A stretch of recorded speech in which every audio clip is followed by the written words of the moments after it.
রবিবার মাংস ভাত থাকবে না তা কি হয়, চলুন বানিয়ে ফেলি সহজ পদ্ধতিতে দই চিকেন। চিকেনগুলোকে আমি ভালোভাবে ধুয়ে রেখে নিয়েছি। এবার রসুন আদা পেঁয়াজের একটা ফাইন পেস্ট তৈরি করে নেব। সেটি চিকেনে প্রথমে দিতে হবে, তারপর জিরে গুঁড়ো, হলুদ গুঁড়ো, স্বাদ মতো লবণ এবং ফ্যাটানো টক দই দিয়ে ভালোভাবে মেখে 30 মিনিট রেখে দিতে হবে। এবার কড়াইতে তেল গরম করে আলুগুলোকে ভেজে নেব লবণ এবং হলুদ দিয়ে। ততক্ষণ পর্যন্ত ভালোভাবে ভাজবো যতক্ষণ না আলুগুলো গোল্ডেন কালার হয়ে যাচ্ছে। তারপর ওই তেলের মধ্যে গোটা গরম মশলা, তেজপাতা ও জিরে ফোড়ন দিয়ে আগে যে পেস্টটা বানিয়েছিলাম সেটাকে ভালোভাবে কষিয়ে নিতে হবে।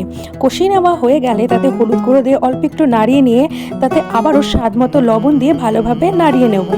তারপর অল্প পরিমাণে টমেটো কুচি দিয়ে দিতে হবে। যতক্ষণ না পর্যন্ত টমেটোটা গলছে ততক্ষণ কষিয়ে নিয়ে একটু লঙ্কার গুঁড়ো দিয়ে আবারও কষিয়ে নিতে হবে। মশলা থেকে তেল ছেড়ে যাওয়ার পর ম্যারিনেট করা মাংসগুলোকে দিয়ে ভালোভাবে মশলার সাথে কষিয়ে নিতে হবে। কষিয়ে নেওয়া হয়ে গেলে কিছুক্ষণের জন্য আমরা ঢাকা দিয়ে রেখে দেবো যাতে মাংসটা মজে যায়। এরপর একটা স্পেশাল গুঁড়ো মশলা এখানে আমরা দিয়ে দিয়েছি, দিয়ে আবারও ভালোভাবে কষিয়ে নেব। নিয়ে তারপর আলু দিয়ে ভালোভাবে গা মাখা মাখা করে নিতে হবে। যতক্ষণ করবো ততক্ষণ না ভালোভাবে তেল বেরিয়ে যাচ্ছে।